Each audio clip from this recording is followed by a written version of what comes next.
Hello YouTube family. तो उम्मीद करता हूँ आप सभी लोग बढ़िया होंगे। अल्हम्दुलिल्लाह मैं भी बढ़िया हूँ और सब कुछ बढ़िया है। खुदा का शुक्र है, एकदम कोई कोई प्रॉब्लम नहीं है। अल्लाह का लाख लाख बार शुक्र है परवरदिगार का, जो हर एक चीज़ नॉर्मल हो गई है और सब चीज़ बढ़िया है। अच्छा रहन सहन हो रहा है, अच्छा खाना पीना हो रहा है, अच्छे से ड्यूटी हो रही है, अच्छे से कमाई हो रही है। मतलब कोई शिकायत नहीं है। बस थोड़ी बहुत शिकायतें हैं, वो भी अल्हम्दुलिल्लाह पूरी हो जाएंगी, क्योंकि मेहनत जारी है। और मुझे लगता है कि अगर कोई इंसान मेहनत करता है तो ऐसा नहीं है उसे नाकामयाबी हासिल हो। मेहनत में कुछ ना कुछ तो ज़रूर हासिल होगा, जिससे आप फुली सेटिस्फाई नहीं होंगे, लेकिन इतने हो जाओगे कि हाँ, तुम्हें अफसोस नहीं होगा वो चीज़ करने का। ठीक है, तो हर बार की तरह वही सेम चीज़ के कमेंट आए हैं कमेंट। और ये कमेंट मुझे बहुत अच्छा लगा, क्योंकि मैं खुद इसमें जो है वीडियो बनाने के लिए काफ़ी टाइम से दिमाग में थी, लेकिन मैं नहीं सोच पा रहा था। लेकिन कमेंट आया, उस कमेंट को पढ़ने के बाद कुछ मेरे माइंड में आया और फिर मैंने सोचा कि हाँ, इस चीज़ को बताया जाए वीडियो के थ्रू।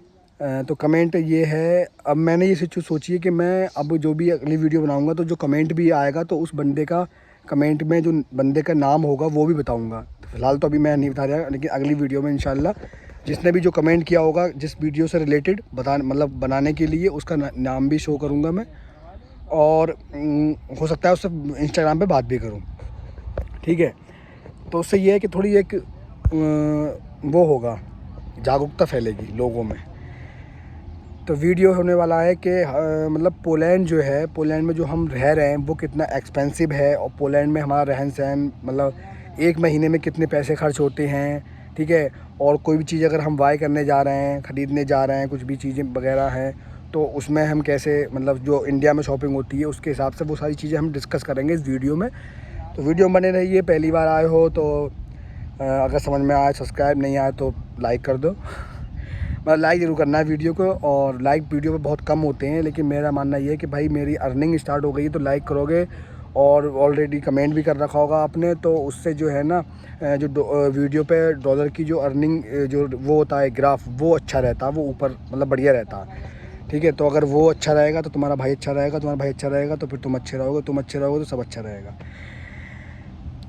हाँ, तो हम बात करने वाले हैं पोलैंड कैसा है। तो भाई मेरा एक्सपीरियंस जो है, जो भी भाई 2 साल का एक्सपीरियंस है, अगर मैं इंडिया से कंपेयर करके यहाँ पे जो है बताऊँ तो बहुत महंगा है। ठीक है, और अगर मैं इंडिया से कंपेयर ना करूँ, यहीं के हिसाब से, यहीं के बारे में सोचूँ तो बहुत सस्ता है।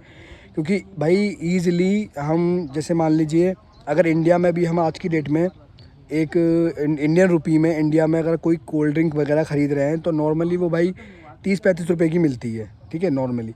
अगर यहाँ की बात करूँ तो भाई यहाँ पे रेड बुल हमें 5 जिलोटी में और 4.5 जिलोटी में, 4 जिलोटी समथिंग ऐसे मिल जाती है। जगह जगहों पर इसके रेट अलग होते हैं। जैसे मान लीजिए आप किसी सुपर मार्केट में जाकर ख़रीदोगे तो वहाँ पे कम रेट होंगे, आप लोकल एरिया में किसी शॉप से ख़रीदोगे तो वहाँ थोड़े ज़्यादा होंगे।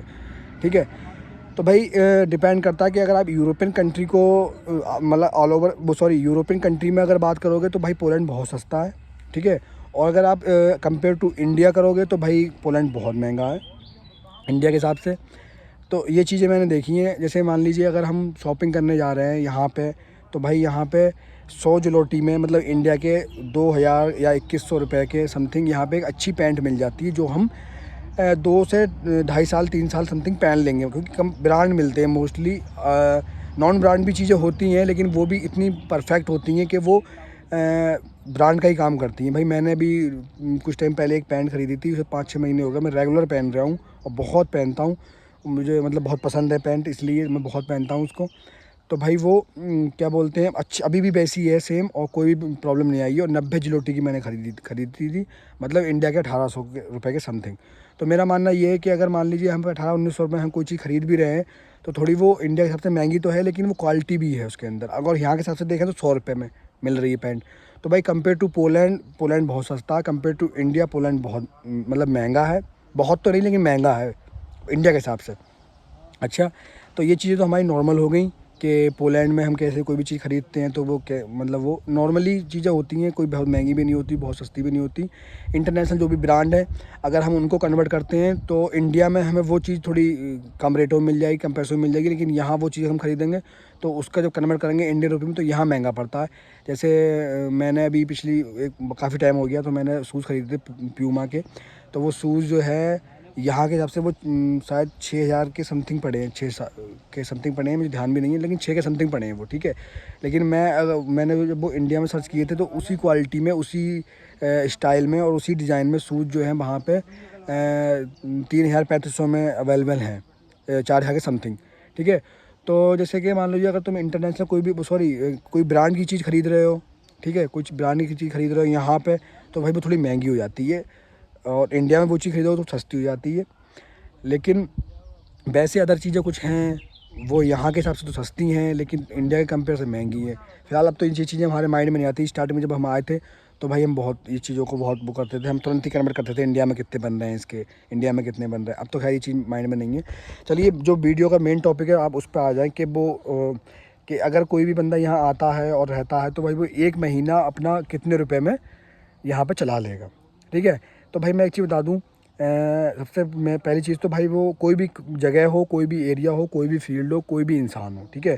तो खर्चे की बात होती है वो बंदे पर डिपेंड करती है, ठीक है। बहुत सारे ऐसे लोग होते हैं जो एक्स्ट्रा जिनके खर्चे नहीं होते, जैसे कोई, वैसे मैं बात करूँ कभी बिल्कुल देसी भाषा में, किसी के कोई बीड़ी गुटखा सिगरेट वगैरह ये जिनकी खान पान नहीं होते हैं, ठीक है, इस तरह के कोई खर्चे नहीं होते हैं, तो भाई उनका महीने का जो भी खर्च होने वाला अमाउंट है वो अलग रहने वाला है। भाई जैसे मान लीजिए कुछ सिगरेट पीते हैं, ठीक है, और जिसके साथ में कुछ और भी चीज़ें खाते हैं, ठीक है, या ड्रिंक वगैरह करते हैं। ड्रिंक भी एक बहुत बड़ा मुद्दा है अपने आप में, क्योंकि बहुत मुझे लगता है आज के टाइम में तो बहुत सारे लोग करते हैं, ठीक है। लेकिन मैं भाई मैं ड्रिंक वगैरह ये चीज़ तो मैं नहीं करता, अल्हम्दुलिल्लाह, खुदा का शुक्र है। लेकिन हाँ ये जो है मैं सिगरेट पीता हूँ, जो मेरे इंडिया से ही मेरे पीछे लगी हुई है, तो वो यहाँ पे भी है। हाँ मैं सिगरेट पीता हूँ। तो अब बात कर रहे हैं कितना खर्च हो सकता है, कि नॉर्मल दोनों चीज़ों में बात करें तो भाई मैं सिगरेट पीता हूँ तो मेरा हिसाब ये है कि मैं अपना मतलब 500 चिलोटी में मेरा ये सिगरेट वगैरह और मेरा खाना पीना ये सारी चीज़ें हो जाती हैं। 500 चिलोटी में आराम से हो जाएगा। इसमें ये भी है कि मैं इसमें एक्स्ट्रा भी कुछ चीज़ खा सकता हूँ लेके। जैसे मान लीजिए मेरा कभी कोई चीज़ पीने का मन कर रहा है, जैसे कोई मतलब एनर्जी ड्रिंक पीने का मन कर रहा है, रेड बुल वगैरह, ये एक्स्ट्रा चीज़ें ये भी मैं ले सकता हूँ, हो जाएगा। इसमें कोई इतना वो नहीं है। अगर मुझे इसमें से 30-40 चिलोटी की अगर शॉपिंग भी करनी है तो वो भी इसमें एडजस्ट हो जाएगी। 500 चिलोटी में मतलब इंडिया के 10 से 10,500 रुपये में यहाँ पे आप 1 महीने का आराम से खाना पीना आराम से कर लोगे। मैं रूम रेंट की बात नहीं कर रहा, वो अलग रह गया, वो अलग चीज़ हो गई, ठीक है। लेकिन 10,000 रुपये में इंडिया के यहाँ पे आप आराम से रह लोगे। तो मुझे ये मेरा मानना ये है कि भाई अगर इंडिया के 10,000 रुपये में आप यहाँ पे सर्वाइव कर रहे हो, मतलब ठीक ठाक नॉर्मल, बहुत अच्छी वाली नहीं, नॉर्मल जैसे हम पैसा कमाने आए हुए हैं, तो इस तरीके से बात कर रहा हूँ मैं। क्योंकि भाई मैं अपनी बताऊँ, मैं तो भाई 500 चिलोटी में भी ऐसा बनता हूँ कि मैं भी 100 चिलोटी बचा लूँगा इसमें महीने में। मतलब ऐसा है कि मैं ये नहीं कि 500 चिलोटी मुझे कम पड़ जाते हैं, ऐसा नहीं। वो तो डिपेंड करता है भाई किस महीने में आप कितनी शॉपिंग कर रहे हो, कितना खा पी रहे हो, वो मैटर करता है। और भाई इसमें ये चीज़ भी मैंने बोली जैसे कि भाई डिपेंड करता है बंदे के ऊपर। अब कुछ लोग ऐसे होते हैं भाई जिनके 500 चिलोटी एक बंदे का एक दिन का खर्च होता है, ठीक है, ऐसे बंदे भी होते हैं। और ऐसे बंदे भी भाई जो 300 चिलोटी में भी एडजस्ट कर लेते हैं, 200 चिलोटी में भी एडजस्ट कर लेते हैं। जो नेपाल से लोग आए हुए हैं वो 200 चिलोटी में एडजस्ट कर लेते हैं पूरा महीना। तो डिपेंड करता है बंदे पर कि उसकी हैबिट क्या है, ठीक है भाई, वो क्या क्या चीज़ें यूज़ करता है, वो चीज़ें ज़्यादा डिपेंड करता है। तो इस तरीके बाकी ओवरऑल हम बात करें तो भाई पोलैंड इतना महंगा नहीं है, सस्ता ही है। क्योंकि भाई 10,000 रुपये तो मैं लगता है 15 से 20,000 रुपये तो लोग इंडिया में खर्च कर देते हैं, लड़के महीने पे खर्च कर देते हैं। अगर बात करूँ मैं दिल्ली वगैरह इन जगहों पर रहने वाले लड़कों की, बरेली में भी मेरे संग में जो लड़के रहते थे वो 10 से 15,000 रुपये महीने पर खर्च कर दिया करते थे। हम तो पोलैंड आने के बाद भी 10,000 रुपये तो कर देते हैं खर्च, खैर। लेकिन ये हाँ, ये धीरे धीरे चीज़ें बढ़ रही हैं। अब क्या हो रहा है, धीरे धीरे चीज़ें बढ़ रही हैं क्योंकि अब खर्च बढ़ रहा है हमारा, क्योंकि हम पुराने हो गए। अब इतना माइंड में चीज़ नहीं रही कि ये महंगा ये सस्ता, ऐसी चीज़ महंगी नहीं रही। अब कभी भी मूड हुआ तो कुछ ही ख़रीद भी ली। और जैसे अगर मान लीजिए कुछ खाने ही जा रहे हैं तो कुछ समझ में आया तो वहाँ ख़रीद लिया, या कभी कुछ एक्स्ट्रा कुछ खाने का मन हुआ तो वो खा लिया, मतलब ले लिया या ख़रीद लिया, खा लिया, ये सब चीज़ें। तो ये चीज़ें बढ़ रही क्योंकि अब टाइम हमें यहाँ पर हो गया और हमें सारी चीज़ समझ में आ गई, इसलिए। खैर प्रॉब्लम पैसों को लेकर नहीं आती, क्योंकि हमारी मतलब जो है सेविंग भी अल्हम्दुलिल्लाह ठीक ठाक हो जाती है जैसे भी हम चाहते हैं, और रूम रेंट भी निकल जाता है। तो ये तो भाई बात कर रहे थे पोलैंड एक्सपेंसिव है या भाई नॉर्मल है, तो भाई मेरा मानना ये है कि ये तो डिपेंड करता बंदे पे, लेकिन वैसे अगर बात करूँ तो भाई पोलैंड एक्सपेंसिव नहीं है, नॉर्मली है। और भाई बाकी और कुछ कंट्री हैं जैसे यूएसए हो गई, बात ही नहीं कर सकते, फ्रांस हो गया, बात ही नहीं कर सकते, और जर्मनी वर्मनी ये मतलब वैसे तो बहुत हाई लेवल की कंट्री हैं लेकिन इतने एक्सपेंसिव नहीं है। लेकिन फ्रांस है, स्पेन है, इटली है, ये बहुत एक्सपेंसिव है। लेकिन पोलैंड भाई नॉर्मली है, महंगा नहीं है। अगर कोई भी भाई किसी भी मतलब लोअर फैमिली से भी, अगर लो फैमिली से भी आ रहा है बंदा उठ के, तो वो भाई अपना जो गुजारा जो है वो अच्छे से कर लेगा, उसे किसी भी प्रॉब्लम को फेस करना नहीं होगा, आराम से कर लेगा, दिक्कत नहीं आने वाली। तो उम्मीद करता हूँ भाई जो भी मैंने चीज़ें बोली हैं उनको सुनने में और मेरे कहने में जो भी अगर मिस्टेक हुई है तो उसके लिए, और बाकी मिलते हैं अगली वीडियो में। प्यार बनाए रहें, और अभी तक लाइक नहीं किया वीडियो को लाइक करके जाओ। लाइक के लिए मैं क्यों कह रहा हूँ इसका मैं रीज़न बता चुका हूँ। खैर मिलते हैं अगली वीडियो में, अभी के लिए अल्लाह हाफिज़, दुआओं में याद रखें। और हमारे घर का माहौल बड़ा हरा भरा हो चुका है, देख रहे हो, क्योंकि बर्फ़ नहीं गिरी। जब बर्फ़ गिरेगी तो सब ये बंजर हो जाएगा। खैर मिलते हैं अगली वीडियो में।